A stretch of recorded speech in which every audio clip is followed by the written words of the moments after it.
Hello everyone. आज के इस वीडियो में बात करेंगे योगा फिलोसफी एंड प्रैक्टिस। ये जो सब्जेक्ट है वीएसी, इसकी हम सेकंड यूनिट जो है हमारी सेकंड यूनिट का चैप्टर थर्ड है, इसको करने वाले हैं। ठीक है।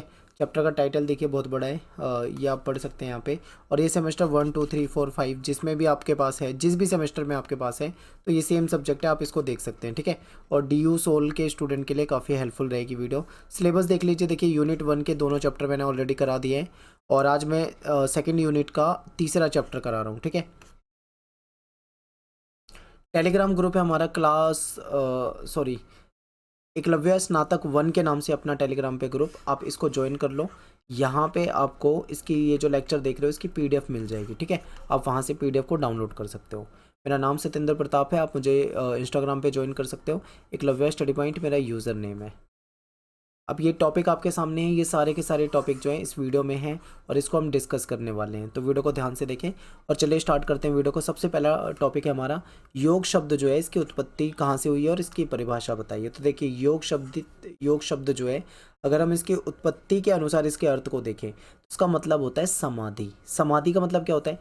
एक किसी स्थान पर बिल्कुल शांत बैठकर, एक आसन की मुद्रा में बैठकर अपनी चित्त वृत्तियों का नियंत्रण करना योग कहलाता है। ठीक है। और जब इसमें व्यक्ति सफल हो जाते हैं तो उसको समाधि की अवस्था में कहा जाता है।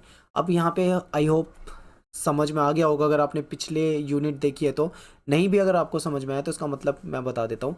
जब हम कहीं पे ध्यान की मुद्रा में बैठते हैं, यानी कि मेडिटेशन वाली अवस्था में बैठते हैं, और अगर हमारे चित्त का मतलब होता है मन, वृत्तियाँ, मन में आने वाले जो हमारे विचार होते हैं, ठीक है, जो भी विचार है हमारे मन में आने वाले, अगर हम उसको नियंत्रण में कर पाते हैं, अपने मन को बिल्कुल खाली कर पाते हैं, ठीक है, अपने विचारों को कंट्रोल में कर पाते हैं, तो उसको योग कहा जाता है। और जब हम इस अवस्था में कामयाब हो जाते हैं तो ये एक तरह से समाधि वाली कैटेगरी में इसको रख सकते हैं। ठीक है। इसके बाद जो आचार्य पाणिनि हैं, इन्होंने क्या कहा है इसको समझते हैं। ये योग सूत्र में योग शब्द का अर्थ चित्त की वृत्तियों को रोकना बताते हैं। इनके अनुसार योग का मतलब है कि हमारे मन में आने वाली जो वृत्तियां होती हैं, जो विचार होते हैं, जो विकार होते हैं, उसको रोकना। ठीक है।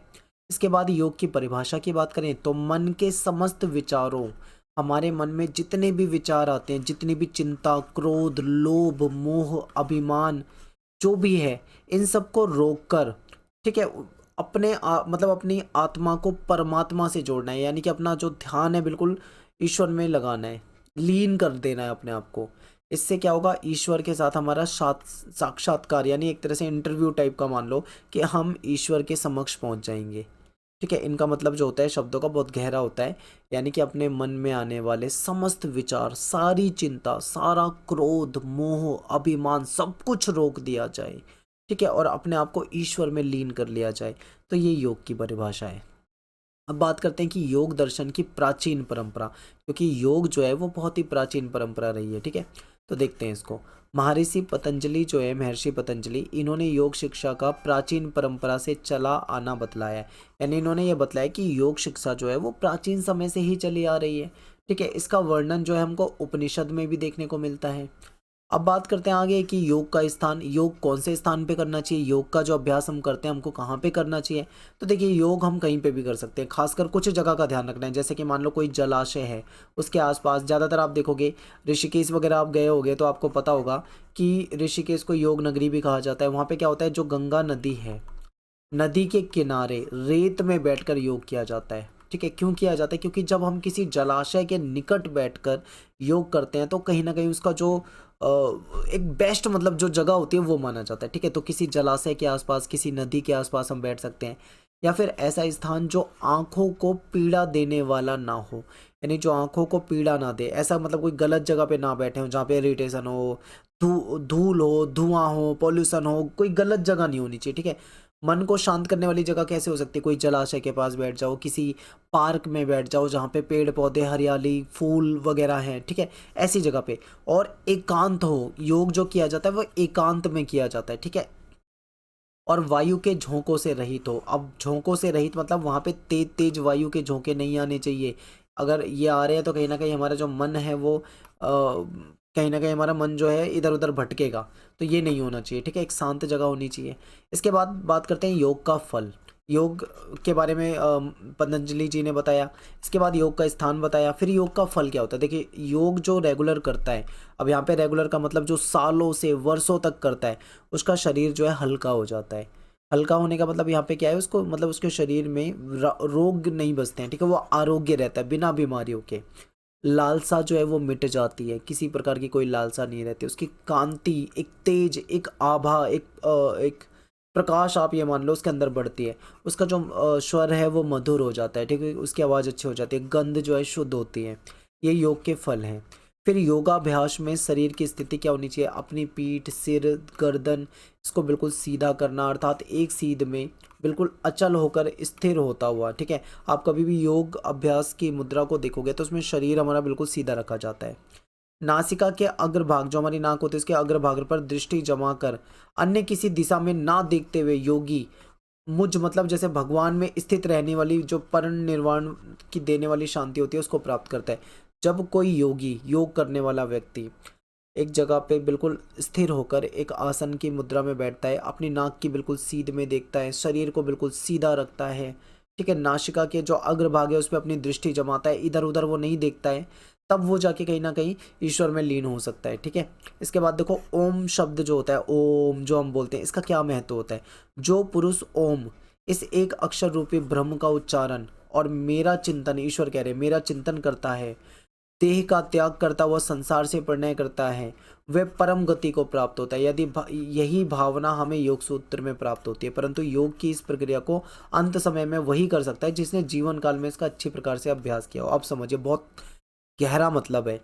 ये ओम जो है, ईश्वर कहते हैं कि जो पुरुष ओम जो अक्षर है, ठीक है, ये जो ब्रह्म रूपी जो अक्षर है, इसका उच्चारण करता है और मरते वक्त जब वो उसकी मृत्यु हो रही होती है, देह त्याग रहा होता है, उस समय में अगर वो ओम शब्द का उच्चारण करता है तो वो इस संसार से प्रयाण हो जाता है, ठीक है, इस संसार से निकल के परम गति की ओर प्राप्त होता है। ऐसा योग सूत्र भी हमको बताता है। लेकिन ये कौन ऐसा कर सकता है, ऐसा कौन सा व्यक्ति जो अंतिम समय में इस चीज़ को याद रखे, इस चीज़ को कर पाए, इसको वही कर सकता है जिसने वर्षों तक अपने जीवन काल में इसका अभ्यास किया हो। तो ये ओम का महत्व है। नेक्स्ट है जो हमारे महर्षि पतंजलि हैं, इनके थोड़ा सा एक इंट्रोडक्शन को देख लेते हैं। देखिए, योग दर्शन के रचनाकार जो है वो महर्षि पतंजलि के कालक्रम का कोई सही प्रमाण नहीं मिलता कि इनका जो क्या कालक्रम रहा है, इसका कोई सबूत अच्छा नहीं मिल पाया। कुछ ऐसे उपलब्ध तथ्य हैं जिसके आधार पर ये लिखा जा सकता है कि व्याकरण, ठीक है, व्याकरण महाभाष्य, वेदक की चरक संहिता और योग दर्शन के प्रणेता जो पतंजलि है वो एक ही है। यानी कि इन तीनों के प्रणेता जो हैं वो एक ही हैं। कभी कभी ऐसा माना जाता है कुछ विद्वानों के द्वारा। ऐसा क्यों कहा जाता है, ऐसा इस आधार पे कहा जाता है क्योंकि योग शास्त्र के द्वारा जो चित्त यानी जो मन की बात की गई है, और वैदक यानी आयुर्वेद के द्वारा जो शरीर के बारे में बात की गई है, और व्याकरण भाष्य में के द्वारा जो वाणी की बात की गई है, इन सभी के मलों को दूर किया जाता है, ठीक है। उसमें कहीं ना कहीं उस मुनिवर पतंजलि को मैं नमस्कार करता हूँ, ऐसा लिखा मिलता है, कई जगह पे लिखा मिलता है, ठीक है। तो मतलब इन तीनों जगह पे कहीं ना कहीं पतंजलि का वर्णन होता है, तो ऐसा लगता है कि पतंजलि ने ही इसको लिखा होगा। इसके बाद है महर्षि वेद व्यास ने वेदांत सूत्र तथा महाभारत की रचना की और योग सूत्र पे भाष्य लिखा, उन्होंने उस पर टीका टिप्पणी भी लिखी है। इससे स्पष्ट होता है कि योग दर्शन की रचना जो है वो व्यास से पूर्व की है। यानी जो व्यास हैं जिन्होंने इसको लिखा, महाभारत को लिखा था, उससे भी पहले की परंपरा रही होगी किसकी, योग की। फिर व्याकरण महाभाष्य की बात करते हैं तो यहाँ पे चरक संहिता की रचना जो है बहुत समय के बाद हुई है, ये बाद में आई है चरक संहिता वगैरह। तो ऐसा कहा जाता है कि जो परवर्ती यानी जो पूर्ववर्ती होता है पहले का और परवर्ती होता है बाद का, ठीक है। तो परवर्ती ग्रंथ यानी जो बाद के ग्रंथ है उसकी रचना किसी परवर्ती पतंजलि ने की है जो योग दर्शन के कर्ता से भिन्न है। अब यहाँ पे समझिए, देखिए यहाँ पे ये कहा जा रहा है पतंजलि जो है वो दो हैं, ठीक है, पतंजलि 1, पतंजलि 2। जो बाद वाली जो ग्रंथ लिखे गए हैं वो कोई दूसरे पतंजलि हो सकते हैं, ऐसा यहाँ पे कहा जाता है कि बाद के जो ग्रंथ है उससे पहले के जो ग्रंथ है वो दूसरे पतंजलि ने लिखे हैं। तो यहाँ पे एक कन्फ्यूज़न है, इसी को लेकर ये कहा गया है कि इनके समय काल को बारे में ज़्यादा जानकारी नहीं मिल पाती है। पतंजलि के द्वारा जो योग सूत्र लिखा गया उसका संक्षिप्त परिचय। देखिए, योग सूत्र जो है महर्षि पतंजलि के द्वारा रचित ग्रंथ है। इसको 4 इसके पार्ट हैं, ठीक है। समाधि भाग में 51 सूत्र है, साधन भाग जो है और विभूति भाग में 55 + 55 सूत्र हैं, कैवल्य पाद जो है इसमें 34 सूत्र हैं। यानी कि इन्होंने जो ये ग्रंथ लिखा है इसको 4 पार्ट बना रखे हैं इसके। इस प्रकार संपूर्ण योग सूत्र के चारों भागों में 195 सूत्र हैं। आकार की दृष्टि से देखें तो यह ग्रंथ जो है ये बहुत ही इसको लघु या जीवन में इस ग्रंथ का सबसे अधिक महत्व माना जाता है। ठीक है, और इसका विभाजन 4 पार्ट में किया गया है। अब सबसे पहले बात कर लेते हैं समाधि भाग। अब यहाँ पे आपको कई जगह पे समाधि पाद भी लिखा मिलेगा, तो समाधि पाद और समाधि भाग एक ही है। पाद का मतलब यहाँ पे पार्ट से है, ठीक है, भाग से है। तो समाधि भाग को देखते हैं सबसे पहले। इसमें जो पतंजलि है उन्होंने एकाग्र चित्त वाले सबसे श्रेष्ठ योग अधिकारियों के लिए सर्वप्रथम समाधिपाद को रखकर उसमें विस्तार पूर्वक योग के स्वरूप का वर्णन किया है। ठीक है, इसमें किसके बारे में बात की गई है कि ऐसे साधक जो अपने मन को, अपने चित्त को बिल्कुल सही तरीके से कंट्रोल में कर सकते हैं उसके बारे में। ठीक है, इसमें क्या कहा गया है कि चित्त के विचारों को रोकना योग है। अगर हम अपने चित्त यानी मन में जो चल रहे विचार हैं अगर उसको हम रोक पाते हैं तो ये योग है। वृत्तियों के रुक जाने पर आत्मा अपने स्वरूप में आ जाती है। जब हमारे मन में आने वाले जो ये विकार हैं या जो वृत्तियां हैं जब ये रुक जाती हैं तो आत्मा अपने स्वरूप में आ जाती है, ऐसा कहना है इनका। ठीक है, इसके बाद क्या है कि आत्म स्वरूप से भिन्न इस अवस्था में आत्मा रूप दूरदर्शी हो जाता है। और समझते हैं, देखिए काफ़ी इसमें संस्कृत के शब्द भी है, कई जगह हो सकता है आपको समझने में दिक्कत हो। जितना आपको समझ में आ रहा है ना उतना कर लो, बहुत है। समाधि भाग में क्या बताया गया है कि अपने जो मन में आने वाले विचार है उसको रोकना। ठीक है, जब वो विचार रुक जाएंगे तो आत्मा का जो है अपने असली स्वरूप में आ जाती है, ऐसा इनका कहना है। इसके बाद क्या है कि चित्त, बुद्धि, मन, अंतःकरण लगभग पर्यायवाचक है। ये सब का मतलब लगभग लगभग एक जैसा है और समानार्थ शब्द है, इनका मतलब भी एक जैसा है। लेकिन इनका प्रयोग जो होता है ना वो अलग अलग दर्शनों में प्राप्त होता है, यानी अलग अलग फिलोसफी में अलग अलग तरीके से इसका यूज़ किया गया है। संसार के सभी कार्यों में मन की स्थिरता ही सफलता का कारण होती है। दुनिया के सभी महापुरुषों की अद्भुत शक्तियों में उनके मन की एकाग्रता का रहस्य छिपा होता है। अगर बात करें नेपोलियन की तो नेपोलियन के विषय में कहा जाता है कि वे इतना एकाग्र चित्र था कि रणभूमि में भी सुखपूर्वक सो सकता था, परंतु यह एकाग्रता बाह्य रूप है। समझ रहे हो कि मतलब इतना एक ये एग्जाम्पल दे रखा है नेपोलियन का कि वो इतना एकाग्रता, एकाग्र का मतलब उसका कंसंट्रेशन पावर इतनी ज़्यादा थी कि रणभूमि में जहाँ युद्ध चल रहा हो वो वहाँ पे भी सुखपूर्वक सो सकता है। ऐसा कौन कर सकता है? ऐसा वही व्यक्ति हो सकता है जिसने योग साधना को सीखा हो, जिसका प्रयास किया हो। फिर क्या है कि योग दर्शन में मन को रोकने के 2 चरण बता रखे हैं। पहला तो है कि मन को केवल एक विषय में लगातार इस प्रकार लगाए रखे कि दूसरा विचार ही ना आ पाए। ठीक है, ये बिल्कुल अच्छा है कि हमारे मन में दसों तरह के विचार चलते हैं, हम उन सबको खत्म करके केवल एक विचार पे अटका के रखें। एक ये अवस्था है। दूसरी अवस्था क्या है? इन चारों से उत्कृष्ट अवस्था, ये 4 अवस्था बता रखी है, वितर्क, विचार, आनंद, अस्मिता। इसमें क्या होता है? वितर्क में क्या होता है? किसी स्थूल विषय में मन की एकाग्रता या किसी छोटे से विषय में मन की एकाग्रता, अहंकार विषय में मन की एकाग्रता, अहंकार रहित आत्म विषय में मन की एकाग्रता, ये 4 प्रकार बता रखे हैं। दूसरी अवस्था में क्या होती है? इन चारों से उत्कृष्ट अवस्था, इन सबसे ऊपर, जिसमें जिसमें एक तरह से आत्मज्ञान हो जाता है। ठीक है, आत्मा से हमारा खुद का साक्षात्कार हो जाता है, या आप कह लो कि अपने चित्त पे पूरा कंट्रोल हो जाता है, ईश्वर से हमारा मिलन हो जाता है। ठीक है, इस तरीके की चीज़ें जो है वो दूसरी अवस्था में आती है। फिर क्या है हमारा ईश्वर का स्वरूप समाधिपाद। इसका मतलब क्या है? देखिए, योग दर्शन में इसी समाधिपाद में महर्षि पतंजलि ने ईश्वर के वास्तविक रूप का व्याख्यान किया हुआ है, वर्णन किया हुआ है। वो कहते हैं कि योगियों को परमात्मा के साक्षात्कार के लिए अभ्यास, वैराग्य आदि उपायों के अतिरिक्त ईश्वर की भक्ति, विशेष करके ईश्वर की कृपा पात्र बनना भी आवश्यक है। यानी कि जो योगी होते हैं अगर परमात्मा से उनको मिलना है तो योग का अभ्यास, वैराग्य मतलब जो वैराग्य, जो सन्यासी हो जाते हैं ना, जो संसार छोड़ देते हैं, मोह माया, वैराग्य आदि उपायों के अतिरिक्त ईश्वर की भक्ति करके भी वो क्या कर सकते हैं? ईश्वर की कृपा के पात्र बन सकते हैं। ठीक है, इसलिए साधक जो होता है, जो योग करता है, योगी जो होता है, उसको ईश्वर के यथार्थ स्वरूप को जानना और उसकी महानता को पूर्ण रूप से स्वीकार करना चाहिए। ईश्वर का जो वास्तविक स्वरूप है उसको जाने बिना, उसकी महत्ता को स्वीकार किए बिना मुक्ति संभव हो ही नहीं सकती। ओम का जप और उसका अर्थ की भावना करनी चाहिए। ठीक है, ओम का जप करना चाहिए, उसके अर्थ को समझना चाहिए, तभी हम क्या हो सकते हैं? रोग रूप बाधाओं का नाश हो जाएगा। ठीक है, जो विभिन्न क्लेश चलते हैं जीवन में उन सब से अलग हो पाएंगे, अपने मन को क्या कर पाएंगे? स्थिर रख पाएंगे। सेकंड नंबर पे आ जाता है हमारा साधन पाद। इसको साधन भाग, दूसरा भाग भी कहते हैं। इसमें क्या होता है? अव्यवस्थित चित्त वाले मध्यम अधिकारियों के लिए योग के साधन बताए गए हैं। यानी ऐसे साधक जो कहीं ना कहीं उनका मतलब जो चित्त है, मन है, वो अव्यवस्थित रहता है। ठीक है, तो इसमें क्या है, सभी प्रकार के बंधनों के 5 मूल कारण बताए हैं जिन्हें क्लेश कहा जाता है, जिसमें अविद्या, अस्मिता, राग, द्वेष, अभिनिवेश, ये चीजें होती हैं। ये कहते हैं कि अशुद्ध को शुद्ध, दुख को सुख, अनात्मा को आत्मा समझना अविद्या है। मतलब हम क्या करते हैं, गलत चीज़ों को सही मान लेते हैं, जो दुख है उसको सुख मान लेते हैं। ठीक है, अनात्मा को आत्मा समझ लेते हैं, तो ये अविद्या है, यानी कि हमें अविद्या है, हमें कुछ भी ज्ञान नहीं है। और इन कलेशों से छूटने का उपाय क्या होता है, अष्टांग योग होता है। ठीक है, योग के जो 8 प्रकार बताए गए, 8 अंग बताए गए, उन सबको करना। तो इसीलिए कहा जाता है कि योग करने से केवल शरीर ही नहीं बल्कि हमारा मन, हमारी आत्मा, हमारे विचार, हर तरह की शुद्धि होती है। यही यहाँ पे आपको बताया गया है। इसके बाद अष्टांग योग में वो जो 8 नियम मैंने आपको लास्ट चैप्टर में बताए थे, यम, नियम, आसन, प्राणायाम, प्रत्याहार, धारणा, ध्यान, समाधि, ये इसके 8 अंग होते हैं। अब यम का मतलब क्या होता है, देखो यम का मतलब होता है अहिंसा, सत्य, अस्तेय, ब्रह्मचर्य, अपरिग्रह, ये 5 यम होते हैं।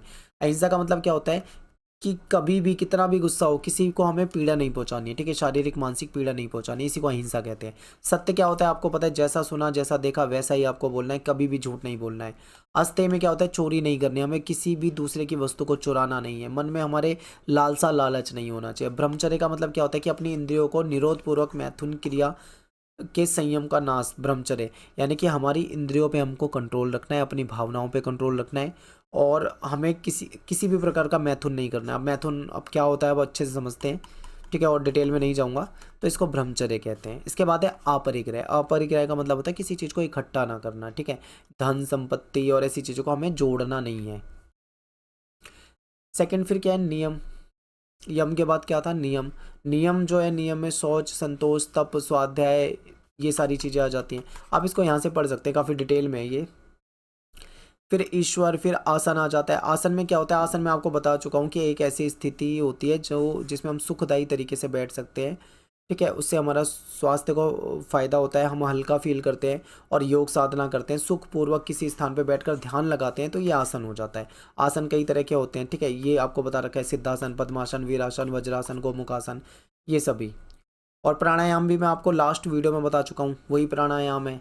तो इसमें सांस और श्वास के द्वारा सांस को लेना, सांस को छोड़ना, फिर उसकी गति में परिवर्तन करना, कपालभाति वगैरह में आप देखते हो, या अनुलोम विलोम में देखते हैं, ये सब प्राणायाम के टाइप हो जाते हैं। इसके क्या रेचक, पूरक, कुंभक, ये मैं तीनों तरह का आपको बता चुका हूँ लास्ट वीडियो में। मैं इसको इसलिए टाइम वेस्ट नहीं कर रहा आपका, क्योंकि इससे पहले वाली वीडियो में ये सब कुछ था, वहाँ पर मैंने आपको बताया है।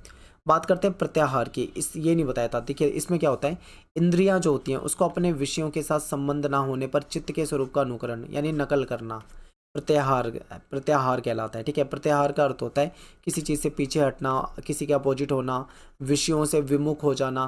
ठीक है, इसमें जो इंद्रियां होती हैं अपने बहिर्मुख विषयों से पीछे हटकर कहीं ना कहीं अंतर्मुख हो जाती हैं, इंट्रोवर्ट टाइप की हो जाती हैं हमारी इंद्रियां जो हैं।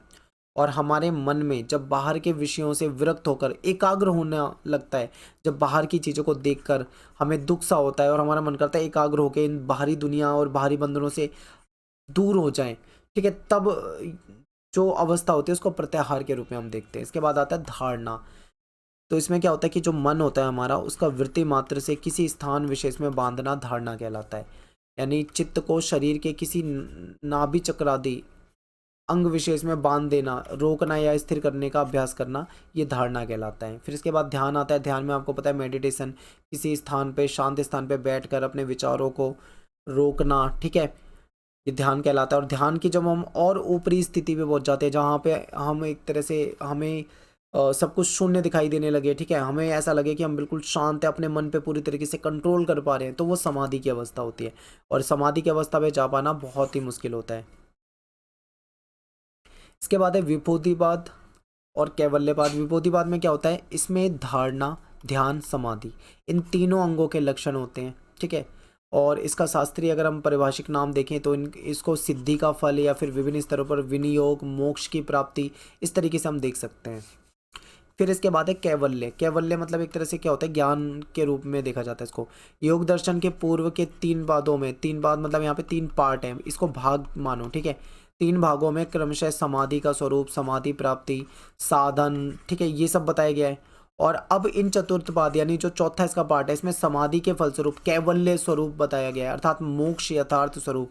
यानी कि देखिए, कहने का मतलब ये है कि जब व्यक्ति को ज्ञान हो जाता है, कहते हैं ना भगवान बुद्ध को ज्ञान प्राप्त हुआ था, उस वो कैवल्य ही कहा जाता है, ठीक है। यानी जब हम मोक्ष की तरफ, इस संसार के जो बंधन है जिससे हमें बाहर निकलना है, उन सब चीज़ों का हमें ज्ञान हो जाता है, तो एक तरह से कैवल्य होता है। योग के लाभ और योग के प्रभाव क्या होते हैं? तो देखिए, योग हमें अपने आप से मिलाता है, हमको क्या करता है, अंतर्मुखी बनाता है और अपने अंदर स्थिर कर देता है। योग की जो गहराई है उसमें अचल शांति है, हमें मतलब एक ऐसी शांति वाली अवस्था में पहुंचाता है। जो साधक होता है, जो योग करता है, उसको सब कुछ मिलता है, ठीक है। जो उसे मिलना चाहिए वो सब उसको मिलता है, क्योंकि योग में एक अनंत शक्ति है।